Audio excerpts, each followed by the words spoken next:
Oke teman-teman, kita mulai aja dulu ya, sambil kita nunggu yang lain. Oke, sebelumnya Assalamualaikum warahmatullahi wabarakatuh. Waalaikumsalam warahmatullahi wabarakatuh. Oke, sebelum kita mulai, kita doa dulu ya. Jadi kita berdoa dulu menurut agama dan kepercayaan kita masing-masing. Berdoa, dimulai. Oke, berdoa selesai. Oke, sebelumnya saya mau absen dulu ya. Yang pertama ada, ini kelas 10 MM1 kan ya? Iya, Bu. Oke, yang pertama Adiat Bramasta. Oke, lanjut ya. Mas Ahmad Bagas Febriansyah. Ambil, Bu. Oke. Sehat, Mas? Sehat. Lalu Ahmad Syaiful Alam. Bu. Agivian Alvin. Agivian Alvin Afriansyah. Hadir, Bu. Oke. Amalia Yunita. Oke. Maulana nggak ada. Michael Elkan. Oke. Rafli. Hadir. Mana kabarnya sih teman-teman? Alhamdulillah. Jangan ngantuk dhisik 1 jam ke depan. Kalau setelah itu boleh tidur. 4 sehat 5 walafiat. Ya, alhamdulillah. Oke. Kemarin kan alhamdulillah sehat. Oke, lanjut dulu. Kan sebelumnya kan kita wis belajar ya tentang apa? Kemarin belajar tentang apa? Ada yang inget nggak? Apa aja pelajari? Tentang Pemdas, Bu. Iya, Pemdas. Materinya. Bentar, Bu. Ada yang masuk, Bu. Ada yang baru masuk, Bu. Ya, ntar kalau ada yang belum diabsen nanti aja. Terakhir. Ya, pemrograman sistem C. Itu kan kita buat algoritma kan kemarin ya. Buat flowchart. Terus buat variabel sama tipe data. Gitu kan. Ya enggak? Nah, sekarang nanti ini kita bakal belajar tentang percabangan. Jadi hari ini nanti kita bakal belajar tentang percabangan. Nah, percabangan itu apa? Jadi kalau misal kalian masih ingat, pertama itu kan kita bikin flowchart ya. Flowchart itu kan ada tombol, maksudnya simbol decision kan. Simbol yang buat pilihan tuh, buat yang ngecek kalau misal lupa bisa lihat LKPD-nya lagi. Nah, nanti itu kita bakal belajar tentang percabangan. Kalau misal iya bakal keluar apa, kalau enggak bakal keluar apa. Nah, jangan bingung-bingung dulu. Saya izin share screen dulu ya.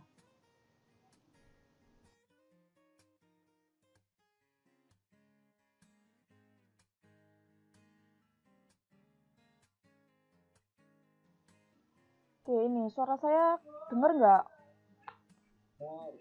Dengar ya. Jadi sekarang itu kita bakal belajar tentang memahami blok percabangan pada bahasa C.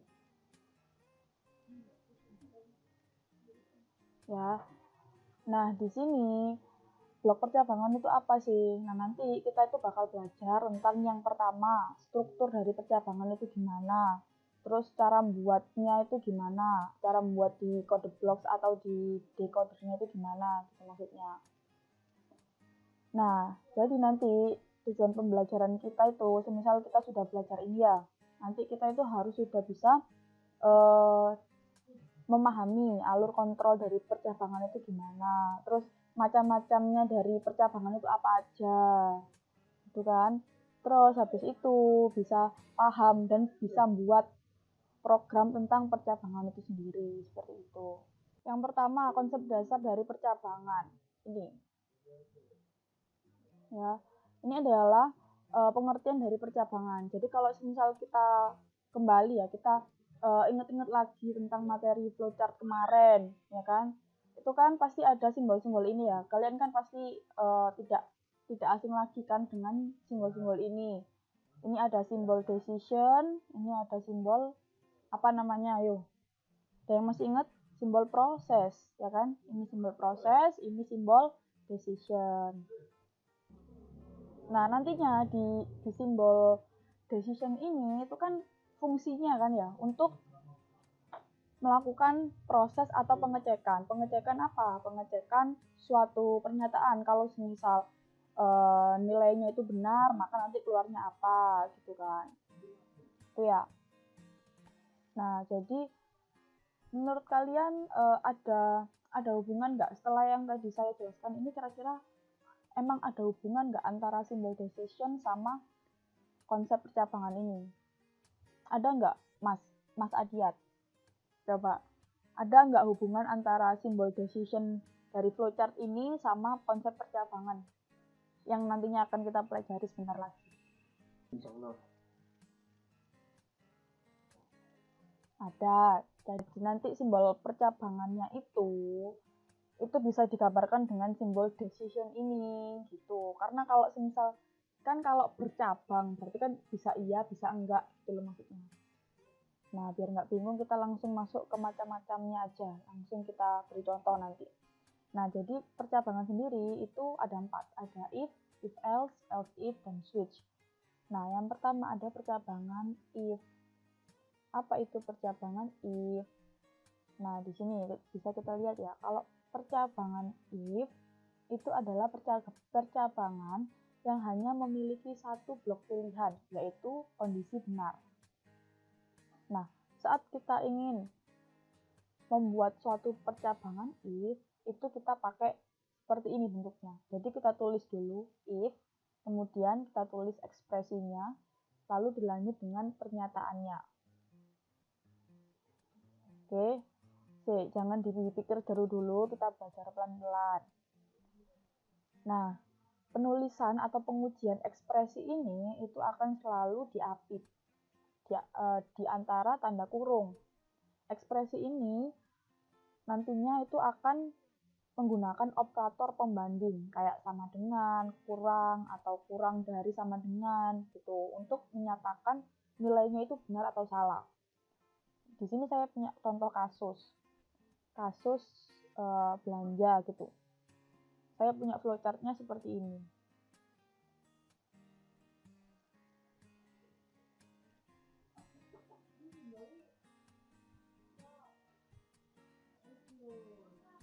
Ini ya, saya punya flowchart seperti ini. Yang pertama kan pasti kita start dulu ya pakai simbol apa? Ada yang masih ingat ini simbol apa namanya? Apa? Terminator. Pakai simbol terminator. Jadi kita start dulu kan, kita mulai dulu. Terus setelah itu kita masukkan total belanjaannya pakai simbol apa? Read or write ya kan? Jadi nanti udah padahal. Oke, jadi kita start dulu kan pakai simbol terminator, terus habis di start programnya kita masukkan total belanjaan pakai simbol read or write. Nah, saat kita memasukkan total belanjaan ini, langsung program itu bakal lihat apakah total belanjaannya itu lebih dari 100.000. Terus dia pakai simbol decision. Karena kalau kalian masih ingat, simbol decision itu digunakan untuk melakukan pemeriksaan terhadap nilai. Nilai apa? Nilai dari total belanjaan ini. Jadi di simbol decision ini dia itu bakal memeriksa apakah total belanjaan yang kita masukkan tadi itu lebih dari 100.000. Dicek ini. Kalau iya, maka ini yang akan terproses, pernyataan ini yang akan terproses. Selamat, Anda dapat hadiah. Kalau semisal setelah dicek itu total belanjaannya kurang atau tidak lebih dari 100.000, maka ini yang akan tercetak, pernyataan ini yang akan tercetak.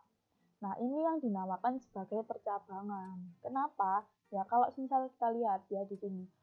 Setelah simbol decision, itu kan ada banyak tanda panah ya. Ada yang ke kanan, ada yang ke bawah. Kayak nggak lurus aja gitu loh. Jadi, ada yang ke kanan, ada yang ke bawah. Jadi, dia itu yang dimaksud dengan percabangan. Bisa iya, bisa enggak, itu istilahnya. Kayak ada 2 jalur jalan gitu kan. Kalau iya nanti kemana prosesnya, kalau enggak nanti kemana gitu prosesnya. Nah, ini yang dinamakan dengan percabangan. Bisa iya, bisa enggak gitu. Ya, sampai sini ada yang ditanyakan dulu enggak? Kalau enggak ada yang bertanya, saya yang bertanya ini. Mas Maulana Fernanda, coba. Kalau semisal total belanjaannya kurang dari 100.000, maka ininya akan tercetak enggak? Kalau total belanjaannya kurang dari 100.000, selamat Anda dapat hadiah ini bakal tercetak apa enggak? Mungkin ada yang mau bantu teman-temannya. Kalau semisal, kenapa? Tidak tercetak. Ya, jadi tidak tercetak ya. Jadi kalau semisal total belanjaannya kurang dari 100.000, berarti selamat. Oh iya ya, makasih. Jadi benar ya, tidak tercetak. Kenapa? Karena kalau semisal total belanjaannya itu kurang dari 100.000, berarti kan dia bakal turun ke bawah dan langsung cetak terima kasih sudah belanja. Ya, jadi tanda panahnya ini kan langsung ke bawah sini kan. Sedangkan kalau total belanjaannya itu lebih dari 100.000, maka panahnya itu akan berjalan ke samping ini, ya kan? Apakah total belanjanya itu lebih dari 100.000? Iya. Kalau iya, maka tanda panahnya akan berjalan ke kanan, yaitu dia akan mencetak selamat Anda dapat hadiah. Setelah itu lanjut turun ke mencetak terima kasih sudah belanja. Jadi kalau semisal total belanjaannya itu lebih dari 100.000, maka yang akan tercetak adalah ini, kemudian ini. Sedangkan kalau total belanjanya kurang dari 100.000, yang tercetak langsung yang terima kasih sudah belanja. Gitu ya. Oke, lanjut ya. Lanjut masuk ke contoh program percabangan if. Tapi tetap pakai kasus yang total belanja tadi gitu. Bentar saya share screen dulu. Ini bisa dilihat, sudah terlihat belum? Oke, ini ya, ini adalah contoh program dari percabangan if. Ya, mungkin ada yang masih ingat ya tentang include ini. Sebenarnya include ini buat apa gitu kan? Jadi fungsi dari include sendiri itu dia untuk mengimpor header file. Header file apa? Yaitu header file stdio.h. Jadi ini adalah sebuah header file. Nah, header file itu apa? Buat yang masih belum paham ya, saya jelaskan lagi. Jadi header file itu gunanya untuk menyimpan banyak fungsi. Coba kita run aja dulu deh, biar nggak bingung. Saat program dijalankan, itu yang akan diproseskan yang ada dalam kelas utama Voidmin ini kan. Nah, yang pertama printf dulu, printf program pembayaran. Maka yang pertama akan tercetak adalah ini judulnya program pembayaran. Gitu. Kemudian ini kan kita buat variabel total belanja nih juga ya. Jadi sampai sini kita sudah punya wadah atau tempat buat menyimpan nilai yang akan kita masukkan nanti. Nah, gimana cara menginputkannya? Yang pertama, kita tulis dulu printf, inputkan total belanjaan. Nah, ini kan inputkan total belanja. Ini akan tercetak pakai fungsi printf tadi. Oke, coba Mas Muhammad Rafli, saya mau tanya,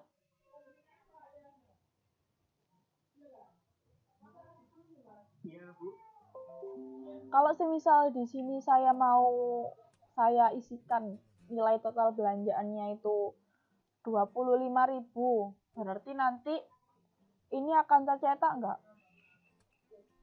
Enggak tercetak. Cuma yang tercetak terima kasih sudah belanja sudah buka. Kenapa kok nggak tercetak, Mas? Karena total belanjanya kurang dari 100.000. Oke, benar sekali. Berarti sudah paham ya teman-teman. Kalau misal ada yang belum paham, bisa ditanyakan. Ada yang mau kasih itu nggak kesimpulan dari pembelajaran kita hari ini apa? Saya boleh mungkin? Ya silakan Mas. Ya, dari materi percabangan ini ya, percabangan akan mampu membuat program berpikir dan menentukan tindakan sesuai dengan logika atau kondisi yang kita berikan. Udah itu aja. Terima kasih. Ya, makasih Mas. Ya jadi benar ya. Jadi benar apa yang dikatakan sama Mas Rafli tadi, kalau percabangan itu dia akan ngasih keputusan nih, nanti program itu bakal jalannya kemana gitu. Bakal cetak selamat Anda akan mendapatkan hadiah atau enggak gitu. Biar program itu tahu dia bakal cetak apa selanjutnya gitu loh. Oke ya, sampai sini bisa dipahami ya. Kalau semisal nanti ada yang belum paham, bisa tanya lewat WA atau lewat GC juga nggak apa-apa, Google Classroom ya. Mungkin cukup itu saja. Terima kasih buat teman-teman tadi yang sudah jawab ya, sudah itu merespon saya selama materi pembelajaran ini. Saya ucapkan terima kasih dan wassalamualaikum warahmatullahi wabarakatuh.